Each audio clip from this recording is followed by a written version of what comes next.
We bring you this special radio television broadcast in order to give you the very latest information on an amazing phenomenon.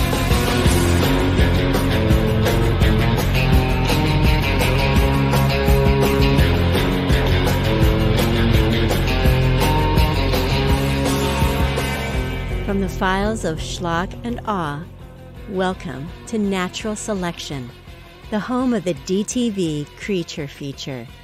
Here are your hosts, Matty Budrewicz and Dave Wain.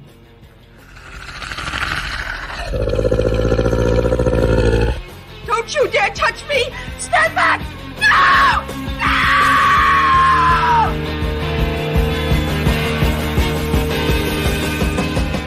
Hello and welcome to episode 6 of Natural Selection, the Creature Feature podcast with myself, Dave Wain, and my good friend Matty Budrewicz. Hello. So today, what have we got for you? We've got the two theys. That is correct. We have got They Nest from the year 2000 and They Crawl from 2001.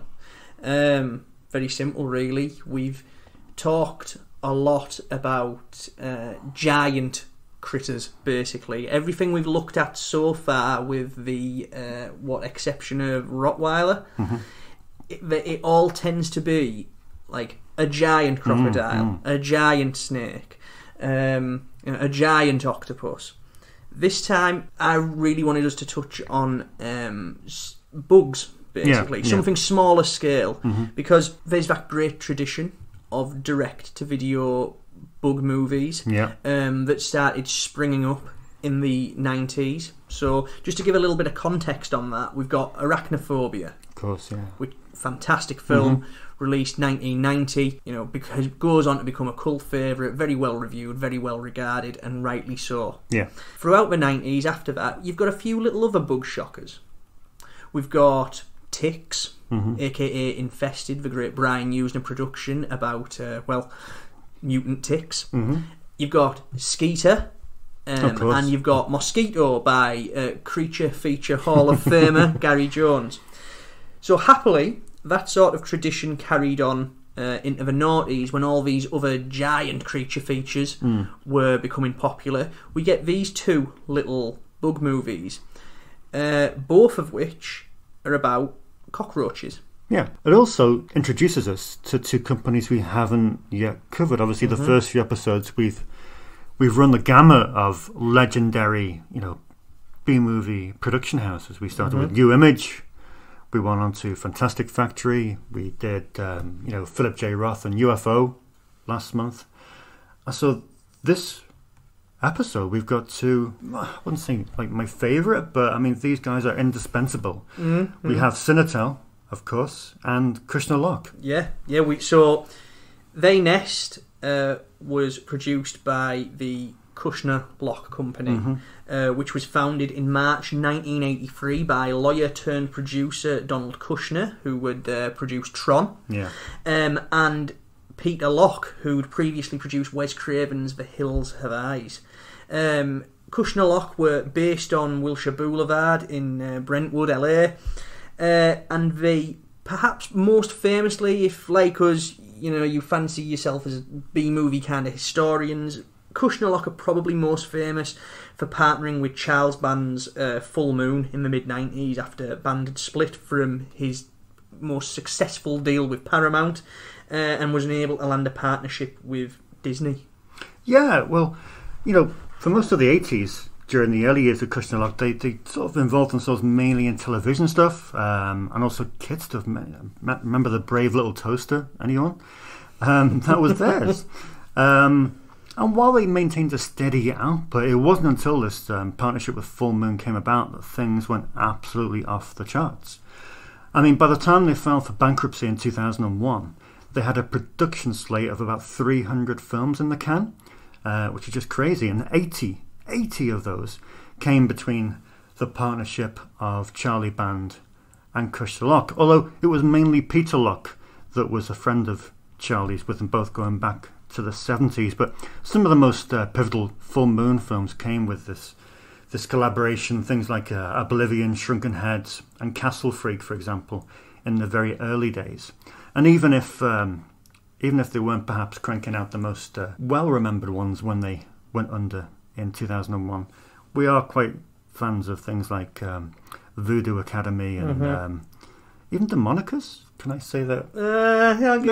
In the right mood. And of course Witch House as well, And which Witch was House. like probably one of Full Moon's biggest success stories since the original Puppet Master. Which obviously directed by the great David Dakota, cashed in on the Blair Witch craze, even though it's ostensibly Night of the Demons. Yeah, but it wasn't just Full Moon as well. They were doing films outside that off that radar as well. For example, a couple that I really like are things like Ted Demi's Noose, which is a great little DTV. Avi Nesh's Taxman with Joe Pantoliano, which I really do like. I've written about that film, and I think it's amazing. Mario Azzopardi's Bone Daddy, which I know you're a big fan of. Big fan of Bone Daddy. A classic slice of how-exploitation. Yeah. Into that as well, I'd just throw Matthew Bright's Freeway. Oh, of course. Which is just a fantastic lunatic movie. And that straddles the outside full moon, inside full moon thing, doesn't it, really? As you said, the second one, Confessions of a Trick Queen, does. So that's Crystal Lock, who, of course, were behind They Nest. While They Crawl... I can sense this episode's going to get very confusing. They Crawl was funded by Cinetel, who of course had their foundations almost at a similar time as Crystal Lock, being created in 1980, where they went under the banner Chicago Teleproductions before finally morphing into Cinetel. In 1983, they were started by Paul Hertzberg and his production partner Lisa M. Hansen, who joined shortly afterwards, where a visit to Cannes with rather unsaleable entertainment shows showed that a change of direction would be a good idea into more sort of genre-related stuff. I think the first film they came out with was Courier of Death, which sold immediately, and it led them to switch focus onto more sort of action and genre tinge stuff. You look at Cinetel, you look at Hertzberg's CV. Ostensibly, it's a lot of early Fred Olen Ray work was in their canon. They backed Armed Response, Cyclone, Bulletproof. Before going on to expand with a couple of cool cult horror titles, 976 Evil 1 and 2, the latter of which began a long association with the great Jim Wynorski, which continues to this day. Some of my favourites, the Relentless series, Cinetel Productions, Relentless 1, 2, 3 and 4, fantastic serial killer thrillers.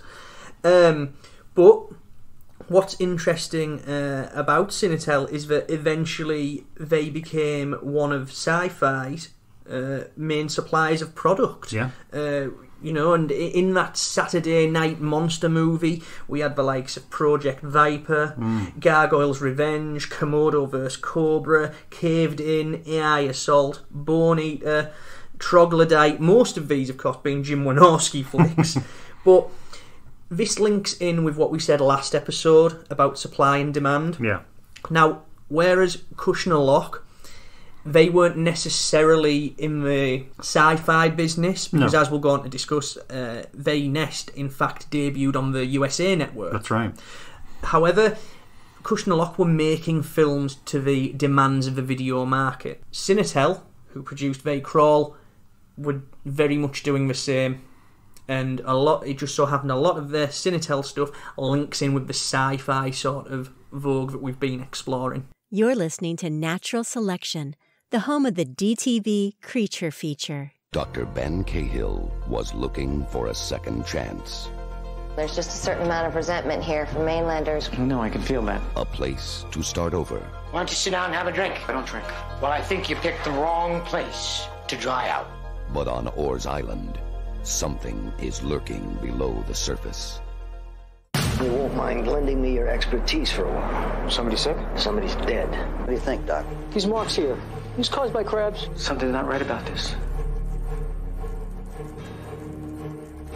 Vital tells us you've got a little bug problem. Maybe you want us to come out and take a look. How bad is this roach problem?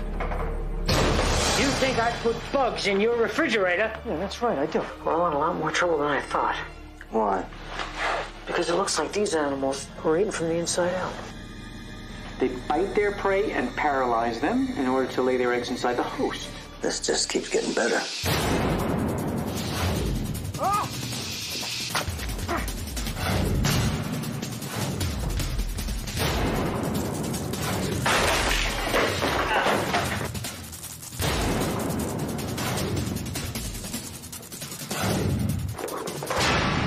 That was a class pet.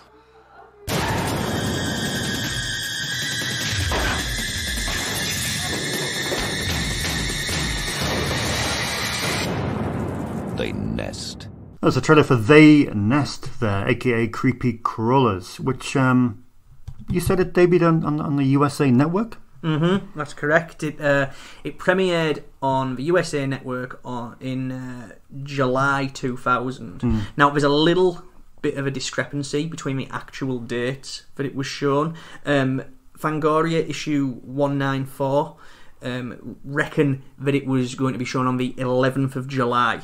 Right. IMDb, however, which we know never to take that as gospel, claims that it was the 25th of July. Both of the days were Tuesdays, and doing a little bit of detective work, I would probably say that They Nest premiered on the 25th of July, purely because a preview was ran in the Daily Variety the day before, and it was quite a good review. It recommended the movie, you know, and it talked up its achievements and made it sound like what it is, which is a quality little bug movie. I would like to add, though, now this I found very, very interesting, that the USA Network had previously shown new images, crocodile, spiders, octopus and Shark Attack 2 as part of something that they called Critter Week in October 2000. They were shown between the 9th and the 13th of October, so 3-4 months after They Nest. Obviously this was before Sci-Fi had picked up the new image stuff to play them in syndication and stuff. Obviously it just proves that the direct-to-video world is such an incestuous, confusing and borderline impossible to pin down animal when it comes to any sort of accuracy. Because there was that much stuff just getting pinged out to TV, getting pinged out to video, to DVD. It's amazing that there's any sort of accuracy in the data at all. But anyway, the actual film. The actual film is amazing. It takes us to Maine, to Orr Island, which is the soon-to-be home of Dr. Ben Cahill, who's having a bit of a tough time at work. He's a doctor, but he likes a drink every now and then, and alcohol and open heart surgery don't really mix. So after an incident on the job, Dr. Ben is advised to maybe take some time away. So it goes to a house that he and his ex-wife bought in the small fishing community, and it's a bit of a run-down place. And the town itself, well, the island itself, Orr Island, is quite. They don't take too kindly to newcomers. But quite a backwards, incestuous. You know, everyone knows each other. If you are a stranger, you're going to be welcomed with about as much enthusiasm as a fart in a spacesuit. And they despise him because that house was, it happened to be the legacy of John Savage's character, who is a repellent, he's horrible, awful sort of little man with a chip on his shoulder. The house should have been mine. Now this stranger from the city has moved into it. It's a perfect John Savage character, really, isn't it? I mean, it's someone he does so well.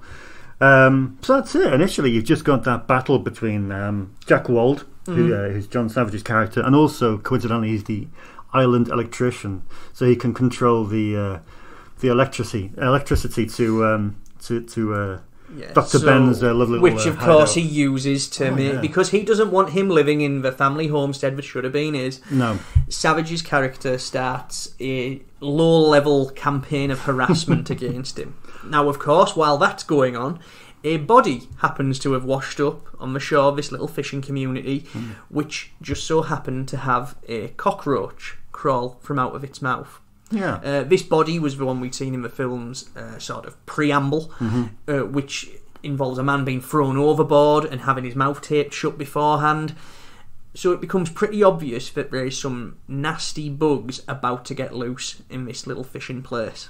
Yeah, and the man who wants to sort of get to the bottom of this is the sheriff, who is played by one of my heroes, Dean Stockwell, who's... he's amazing, isn't he? He's Mr. Cool. He's Dean Stockwell as a sheriff. Dean Stockwell. I mean, if ever you needed the most basic, rudimentary notion to go out and buy this film, it's just Dean Stockwell, really. You needn't... we should yell cut now and go home. Because, he's great. He's just a laid-back sheriff who, quite doesn't have an issue with Dr. Ben, and he knows he can utilise him as trying to get to the bottom of this weird case. Yeah, especially as when all these strange deaths start happening that involve bite marks because of these cockroaches that have landed on the island and that are starting to cause mayhem around the town. Although we'll get into the mayhem bit because that's the big failing of the movie. What it does do well, though, it lives up to its AKA. It's a very creepy film. Yeah. It's got a great wet look to it. It does. It's got what I imagine Maine to be like. Yeah, but against the contrast of Dr. Ben's shiny red car, which has that great sort of, that is a great contrast of him showing up in this, brightly coloured thing, clashing against this very drab, washed out kind of palette to sort of show him as the eyesore in the community, the big guy from out of town. Well, what speaks to me about that is that the whole film, if you take away the bugs, and it's about the conflict of these people who don't want to move on from how things are, to this figure who represents he's the figure of progress. John Savage's character, he's got his little gaggle of lackeys, these good old boy cracker types, and they hate out-of-towners, they hate progress as well. What I like is, if you wanted to draw a parallel with another creature feature, it's a motif presented in Toby Hooper's Crocodile. It's this idea of a group that are so set in their ways and hanging on to the past.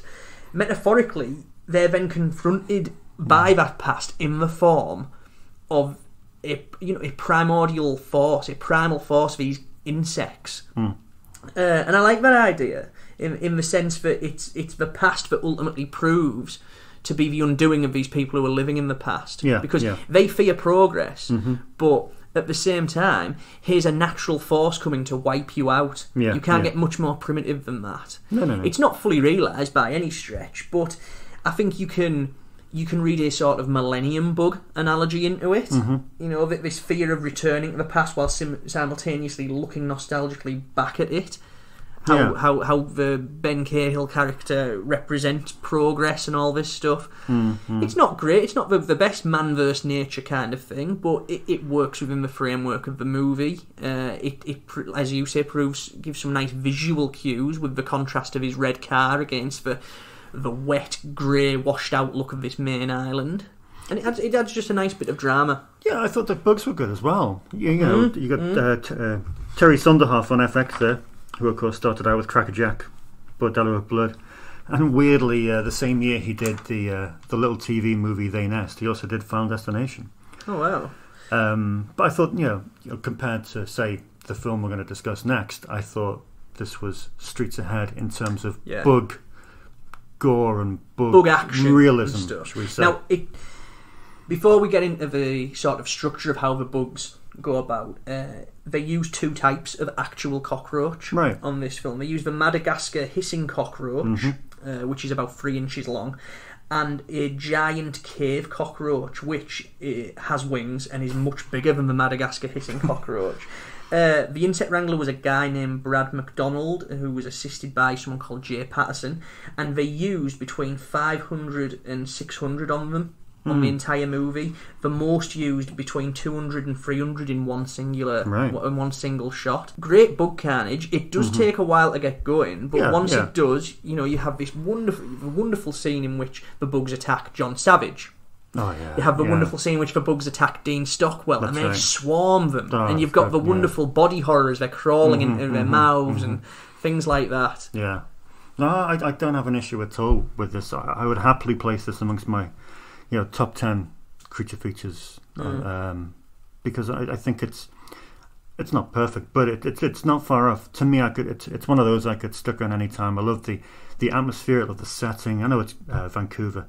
Or Vancouver masquerading as Maine. But it could be Maine. It really could be. It's got that vibe to it. Let's go on to talk about the creators. Of course, it's directed by Ellery El-Kayem, the New Zealander, who shortly after this directed Eight-Legged Freaks, before then going on to make the infamous Return of the Living Dead 4 and 5. He really kind of undid the goodwill of They Nest and Eight-Legged Freaks with that one. Yeah, maybe. Well, it's written by Daniel Zellman and John Cleafen, who we got to speak to, didn't we, last year? Yeah. In our Anaconda book club. And weirdly, we didn't speak that much about They Nest, which is a bit of a missed opportunity. But they were saying how, John was saying how they were both classmates at Harvard. That's where they met. Prior to They Nest, they initially had 2 pitches rejected for films. One was was going to be called The Tomb, which is about sort of apes rampaging on an island in the South Pacific, but unfortunately Congo got in the way of that. And they also wrote a script called Fool's Gold, which did get taken by Warner's, but didn't get made until about 2008. That's right, with Matthew McConaughey. So yeah, and also Dr. Byrne is played by Thomas Calabro, who's fine, fairly. The problem of the movie is while there are some really icky bits and the bug attacks are great, it's much more subtle and creepy and shivery. It's a mood and creep driven film. It's not a gross out like The Nest, for example, the 1988 movie with which They Nest shares a few similarities. Island roaches. They Nest as well also has an unmistakable arachnophobia sheen. It's in the same sort of structure. The doctor fighting to get people to believe him. But the big problem, and it's funny really because Ellery El-Kayem would of course go on to do Eight-Legged Freaks, which completely wallows in the kind of chaos that he fails to conjure up in They Nest. You don't really see or experience much of the chaos that apparently happens in and around the town whilst the bugs get going. Yes, Ben Cahill, he's an interesting character, but El-Kayem is that focused on him and his story, but he sort of forgets to look around how the bugs are affecting the townsfolk. Whereas if you compare it to something like, I don't know, say Lewis Morneau's Bats, where it has this crazy extended bat attack in the middle of the town. It's like El-Kayem's almost forgot to show how much the bugs have impacted on everyone else. You see a few minutes of it, but most of it is sort of the aftermath, like bodies laid out here and there. It might be a budgetary thing, but from reading sort of interviews with El-Kayem and Claflin, the impression I get is that El-Kayem didn't like the sort of chaotic elements of the script, and he sort of tried to refine it, making it about one character, which doesn't work quite as well as it should, because it's when it gets towards the end and you see the carnage in the town, it's just sort of, oh yeah, that's happened. But then, of course, Eight-Legged Freaks is just wall-to-wall arachnid mayhem. But speaking about budgets there, I mean, what was this, 4 million? 4 million, surely this is the biggest budget film we've talked about so far, would you say? Yes. Supposedly Octopus was around the 4 million mark, but I don't believe that for a second. I think we tend to be talking in the region of 2 million down over with everything we've done. That's a big chunk of change, and it doesn't really look too. I don't think it really echoes that on screen. Perhaps. No. I'd like to think that they've clearly paid top dollar for some good. It sounds bizarre saying it, but it's some good insects, because the insects look phenomenal. El-Kayem is extremely good at tapping into the inherent creepiness of cockroaches. You got he just knows how to shoot them to make them just look so much grosser than they are. Also performances, because Stockwell and Savage are just fantastic. Well, Savage, of course, has been a long-time favourite from Carnosaur 2, a film that we love dearly. And Stockwell at that time, I mean, you look at his post-Quantum Leap career, and he was making some really good choices. I mean, you got those, the 2 movies he did with Eric Roberts, just prior to this, The Shadow Man, which was decent, and Restraining Order. which was a great little thriller. And also, listen to all the clicks now. Rites of Passage, the Victor Salva film he did in 1999. And I know we're I can't believe you brought Salva up on our podcast. Sorry. Christ. I know, just lost our listenership as we speak. But, you know, whatever you think of Salva, and, you know, he may be a grim individual, but he made some decent films. Interesting Rites of Passage. Especially if you look at them with the gaze of a true crime aficionado, because we talk about separating the art from the artist. You can't with someone like Salva, not in the least. But that is another conversation for another time and a lot more. That's a Patreon conversation, I think. Yeah, that's a Patreon conversation. Pay us and we'll tell all. Good. So we need to mention briefly Kristen Dalton, who's a great little supporting character there. She plays Nell Bartle, sort of flame-haired Nell Bartle, who has several strings to her bow, be it in a classroom or a grocery shop, which is a great little sort of a nice little running gag. It is going through it, that this town is so small that they're just literally pulling people from everywhere to do other jobs. She's also very warm, very likeable. She's great. Her first notable role, coincidentally, was in Digital Man. Yes, for Philip J. Roth, who of course we spoke about at length on episode 5. But no, I just thought she was a really sort of great addition to the film. Really, you know, not your archetypal love interest with all the all the eye-rolling tropes. Sort of shedded a bit of a quirky vibe to it. I think for me as well, obviously to sort of sum it up, it's well shot, well acted, creepy.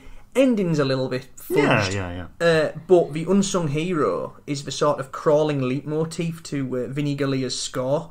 You've got the piano strings. It sounds like scurrying, and it works incredibly well. And it really does ratchet up the creep factor for what is a damn good bug movie. You're listening to Natural Selection, the home of the DTV Creature Feature. In a city where the strange rule, Detective Gina O'Bannon has seen it all. What's the story? This body was dumped here. But now, a series of suspicious accidents. All of his internal organs, gone. What do you mean, gone? Have left her city in ruins. I have some answers you might not like. I don't think you believe a word you're saying. And Ted Gage may be the only one. This is military intelligence. Who can help her find the link to the real killers. Meet the spy of the 22nd century. Very large. Oh, yes. You better believe it. I think there's more to your brother's death. Do you know something we don't? This lady, you don't know who I am. Who else do you think it was for? Uncle Sam, man.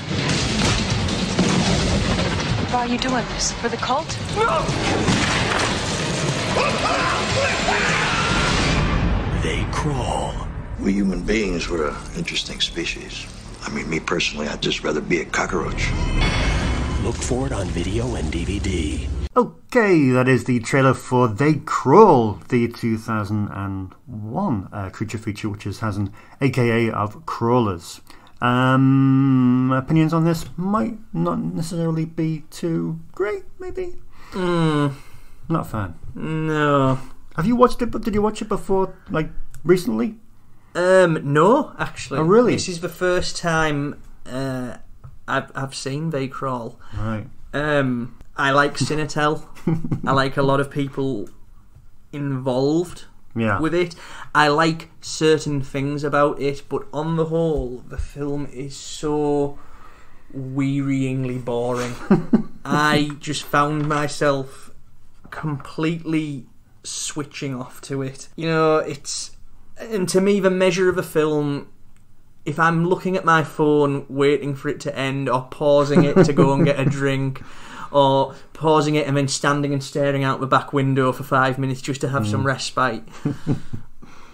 Yeah, I mean, one IMDb user suggested it was preferable to put a gun to your head rather than watching the film. I wouldn't say it's that bad. You know, there are a lot of redeeming features in it, but on a whole, it is a bit of a chore to it's a slog. To get through. It's a slog. The big plus I like about it, credit to the director John Allardyce and his editor Craig Kitson, the latter Kitson being something of a Jim Wynorski regular, having cut together A Blaze and Project Viper for Jim Wynorski.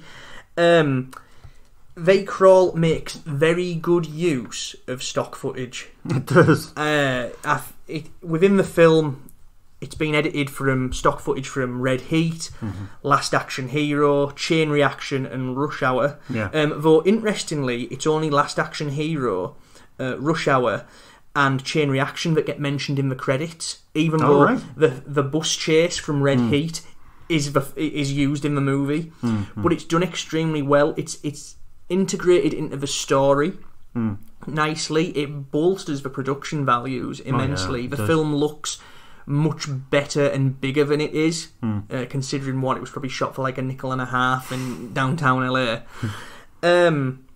But yeah, that's good. And just as a little aside, linking in with the whole Schlock and Awe thing, that bus footage from the start of the movie, from Red Heat, was also used by PM Entertainment in their 1999 film Running Red. Oh, really? So if you ever wanted to have a little triple feature of Red Heat, Running Red and They Crawl, just to watch the bus crash, go for it. Brilliant.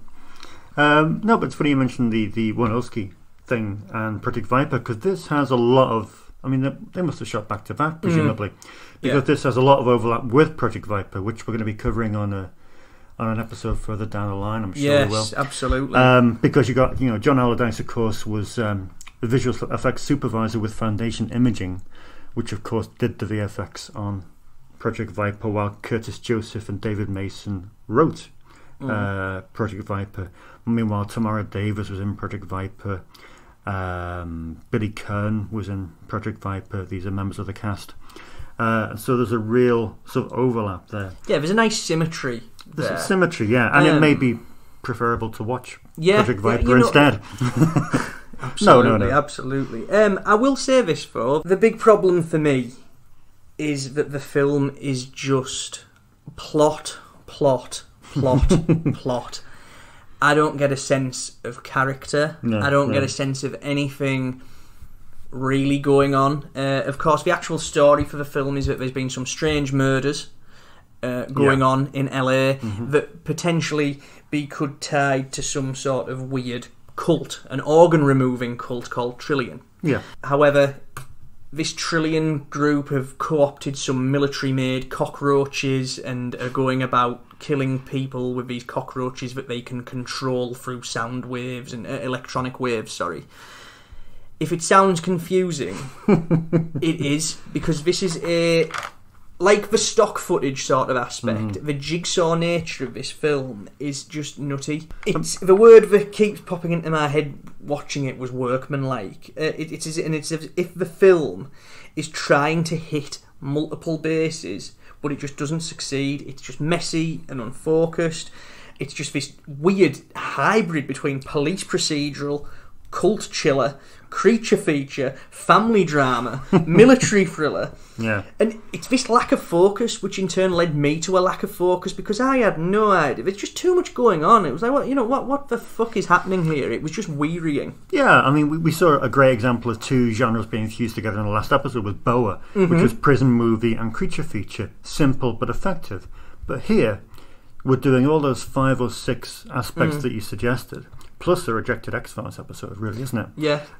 Because you've got, the lead character, Daniel Cosgrove, he's plays Ted Gage, who's an Army Ranger, but his brother Brian is one of the people that dies in mysterious circumstances. Yeah, who also happens to potentially be part of the cult. Factor in their mother, who's dying of bone cancer. Played by Grace Zabriskie from Twin Peaks. Again, another weird Twin Peaks reference, considering last episode. But, yeah... There are a few things I enjoy. Like I said, the stock footage is very well utilised. I like the sun-kissed... it's got that great LA vibe to it. You can feel the LA streets and stuff. I like the sort of... that everyone seems to know about this Trillion cult. It's like a running joke through it that every time someone mentions Trillion, someone adds a little info to it. So, you'll have Trillion, the cult who are disemboweling people. Trillion, the cult who believe in blah blah blah blah blah. Or Trillion, those bastards who sell old overpriced Nintendo games second-hand at the car boot sale. No, it's incredibly daft. But it's quite charming, and intentional or not, it's probably the most entertaining thing in the movie, and it alleviates the boredom, as does the presence of Tim Thomerson, who joins Brad Dourif in Graveyard Shift and John Goodman in Arachnophobia as being one of those great batshit crazy, in love with what they do exterminators, who takes what they do very, very seriously. Yeah, I mean, it's a pleasure to see Tim Thomerson in any film, but do you know what Mickey Rourke is doing in this film? He pops up, and then a very bad and unconvincing stunt double does a lot of running on Rourke's behalf. Yeah, I mean, it's a blink and you miss it cameo. I mean, from his wilderness years, to say the least. But yeah, he plays a little sort of cult orientated. He's something to do with the cult. I thought they were framing him as the cult's leader to begin with, and I was expecting to see him sort of show up in the movie's ending. Well, I don't know, because you've got this thing, haven't you, that surrounds the script, whereby it's reported that they had 3 different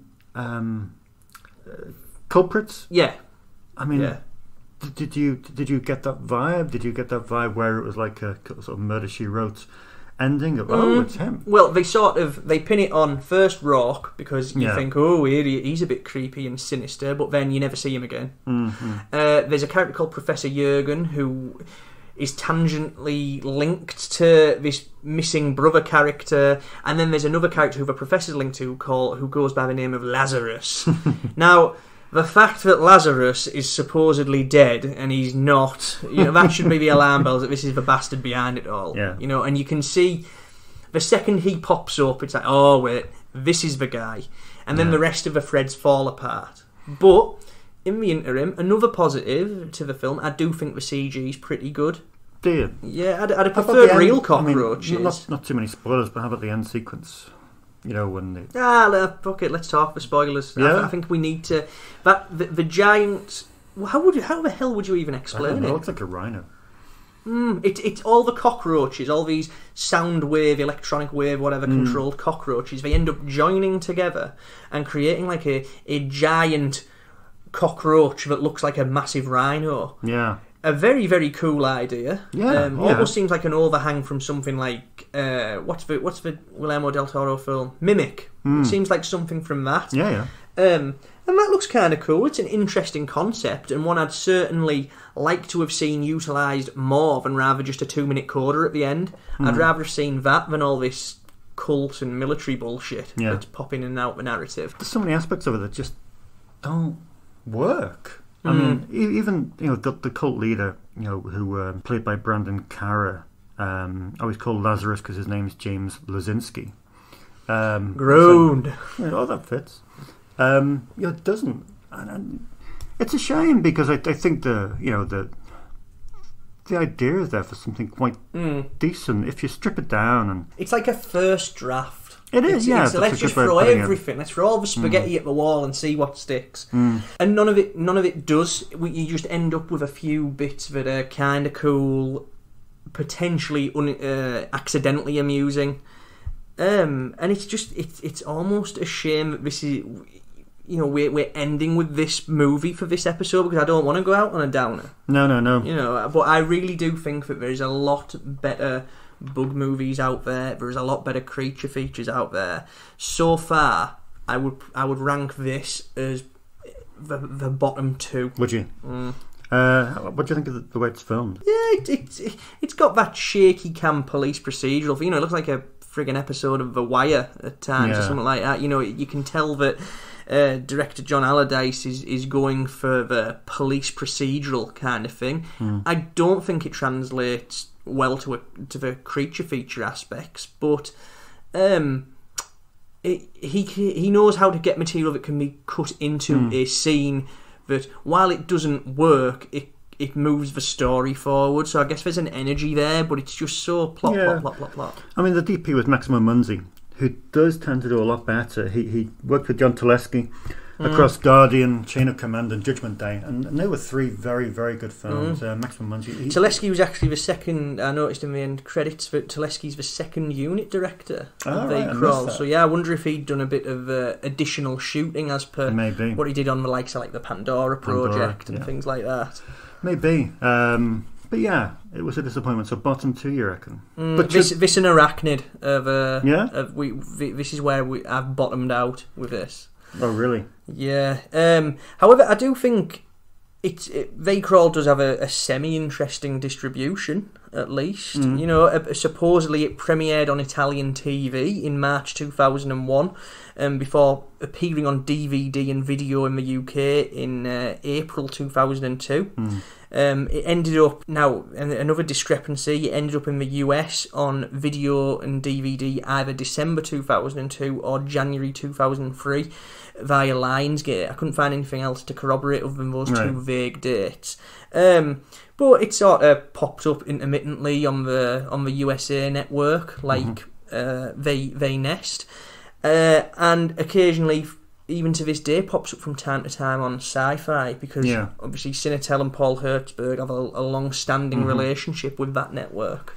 Yeah, I mean, people have been listening to this for 20 minutes and they're thinking, well, is it worth a punt? I mean, it's an out-of-print DVD, it's going to set you back for $5 or $6. It's not on Amazon Prime.